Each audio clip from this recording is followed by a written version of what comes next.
اعوذ باللہ من الشیطان الرجیم بسم اللہ الرحمن الرحیم۔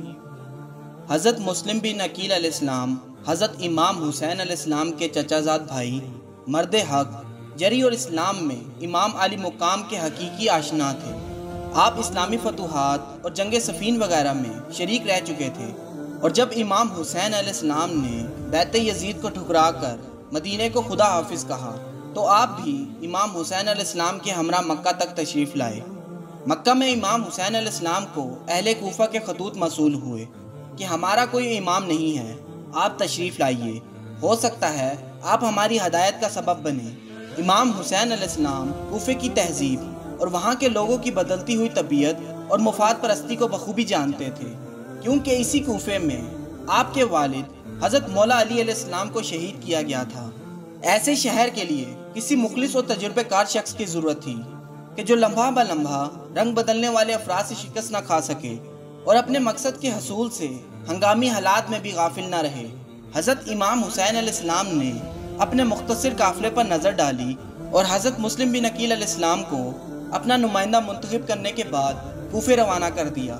جناب مسلم بن عقیل علیہ السلام کی روانگی سے قبل امام نے سعید اور ہانی بن عروہ کے ہاتھ ایک خط اہل کوفہ کے نام اس مضمون کا ارسال کیا: یہ لوگ یعنی سعید اور ہانی بن عروہ تمہارے خطوط لے کر پہنچے، تمہاری تحریر کو میں نے غور سے پڑھا، تمہاری بات سے یہ معلوم ہوتا ہے کہ تمہارا کوئی امام نہیں ہے، لہٰذا تم مجھے بلا رہے ہو۔ سردست میں اپنے چچا زاد بھائی حضرت مسلم بن عقیل علیہ السلام کو بھیج رہا ہوں، یہ میرے سفیر ہیں اور میں نے ان سے کہہ دیا ہے کہ وہ مجھے تمہارے حالات کی اطلاع دیں گے۔ اگر انہوں نے اطلاع دی کہ کوفے کے افراد اس بات پر متفق ہیں تو میں آ جاؤں گا۔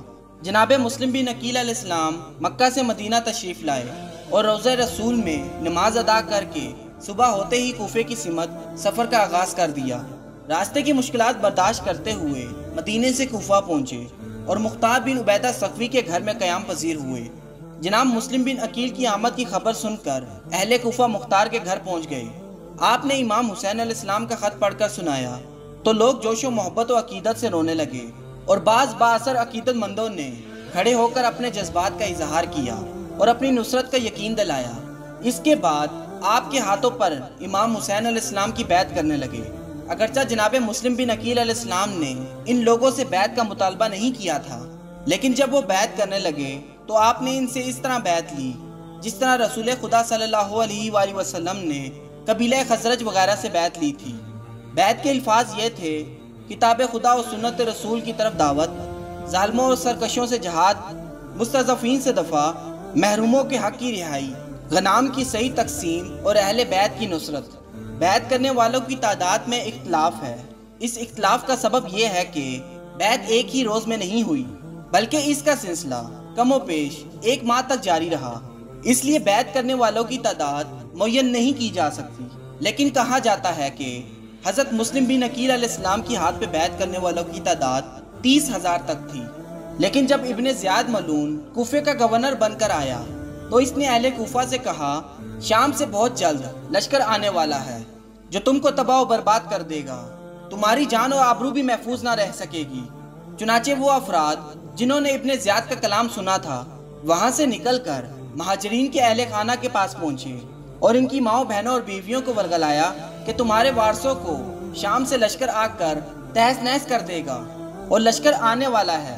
عورتوں کا دل اپنے وارثوں، بھائیوں اور بھتیجوں کے قتل سے لرزنے لگا اور بے تحاشا گھروں سے نکل پڑی اور اپنے اپنے عزیزوں کے دامن پکڑ کر فریاد کرنے لگی، جن سے مہاجرین کے دل بھی کانپنے لگے۔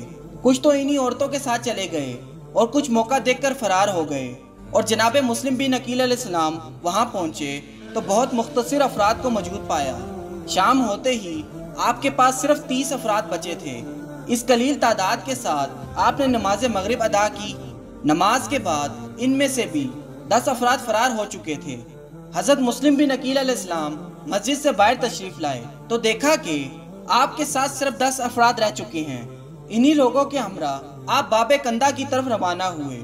حضرت مسلم بن عقیل علیہ السلام محلہ کندہ میں جس وقت پہنچے تو اپنے آپ کو تنہا پایا۔ اب آپ کے ہمراہ کوئی راستہ بتانے والا نہ تھا اور ابن زیاد کی دھمکی امیز تقریر سے کوفے میں سناٹا چھایا ہوا تھا۔ ہر مکان کا دروازہ بند نظر آتا تھا حضرت مسلم بن عقیل علیہ السلام کی نگاہ ایک عورت پر پڑی جو اپنے دروازے پر کھڑی اپنے بیٹے کا انتظار کر رہی تھی۔ چونکہ حضرت مسلم بن عقیل علیہ السلام پر پیاس کا شدت غلبہ تھا اور دوسری طرف کوفیوں کے غداری کے احساس نے بھی کافی متاثر کر دیا تھا، آپ نے اس عورت کے پاس جا کر سلام کیا اور کہا، میں پیاسا ہوں، مجھے پانی پلا دو۔ اس عورت کا نام توآ تھا، جو پہلے محمد بن عش کی کنیز تھی اور آزادی کے بعد اسد حضرمی کے نکاح میں آ گئی تھی۔ اس سے ایک لڑکا بلال پیدا ہوا، وہ اسی لڑکے کا انتظار کر رہی تھی۔ مسلم بن عقیل نے پانی پیا، پھر وہ کاسا رکھنے اندر چلی گئیں اور جب واپس لوٹ کر آئیں تو دیکھا کہ وہ شخص دروازے پر ہی بیٹھا ہوا ہے۔ توآ نے کہا، اے بندہ خدا، کیا میں نے تمہیں پانی نہیں پلایا؟ اس کے بعد فوراً حضرت مسلم بن عقیل علیہ السلام سے کہا، تم اب اپنے گھر کیوں نہیں جاتے؟ حضرت مسلم بن عقیل علیہ السلام خاموش رہے۔ اس نے 2-3 مرتبہ کہا تو حضرت مسلم بن عقیل علیہ السلام نے جواب دیا، اے کنیز خدا، میرا اس شہر میں کوئی نہیں ہے، کیا تم اپنے گھر میں مجھے پناہ دے کر ثواب حاصل کرو گی؟ ممکن ہے اپنی زندگی میں اس کا کچھ حصہ عوض دے سکوں۔ توآ نے پوچھا، آپ کون ہیں؟ آپ نے فرمایا، میں مسلم بن عقیل ہوں، کوفے والوں نے میرے ساتھ غداری کی ہے۔ توآ نے کہا، آپ مسلم ہیں؟ آئیے، میرا گھر حاضر ہے۔ آپ اندر داخل ہوئے۔ توآ نے ایک الگ کمرے میں فرش لگایا، کھانا لائی، مگر آپ نے کھانا تناول نہیں فرمایا۔ اسی اثنا میں توآ کا لڑکا بلال آ گیا۔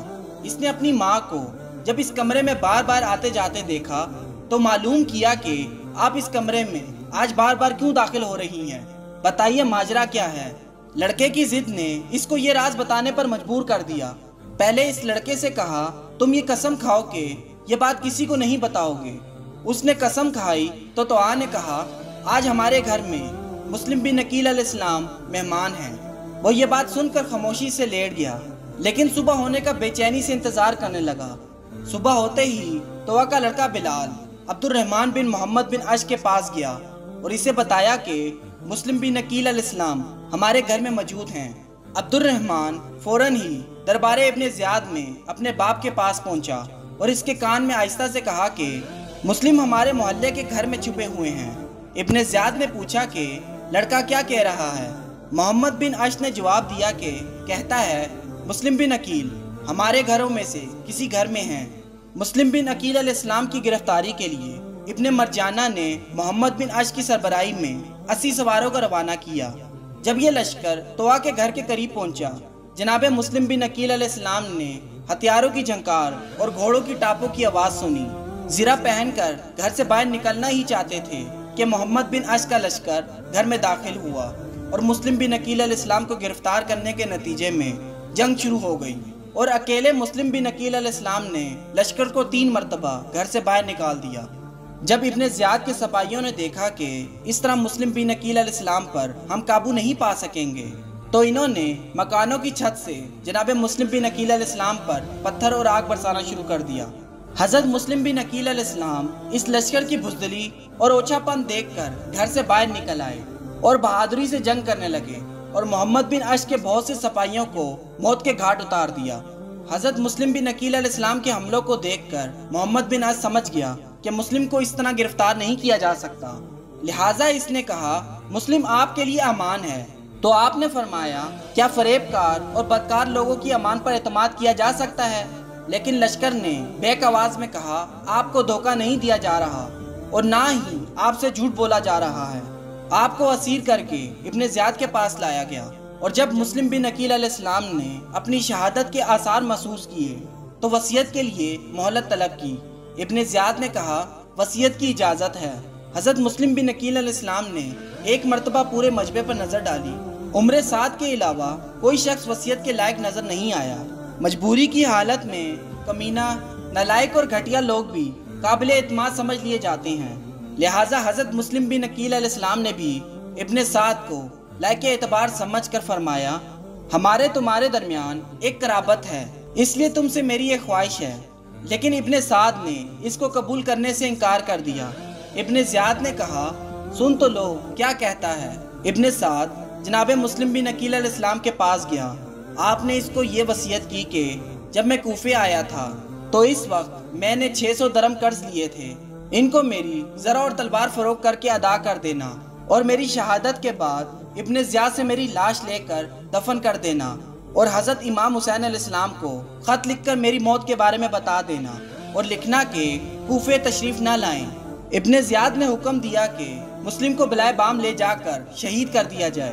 جب حضرت مسلم بن عقیل علیہ السلام کو چھت پر لے جایا گیا تو اس وقت آپ یاد خدا میں مصروف تھے۔ احمد بن کبیر نے جناب مسلم بن عقیل علیہ السلام کا سر تن سے جدا کیا اور لاش کو زمین پر پھینک دیا۔ انا للہ و انا الیہ راجعون۔ اگر آپ کو ہماری یہ ویڈیو پسند آئی ہے تو اس کو لائک، شیئر اور سبسکرائب ضرور کیجیے گا۔ شکریہ۔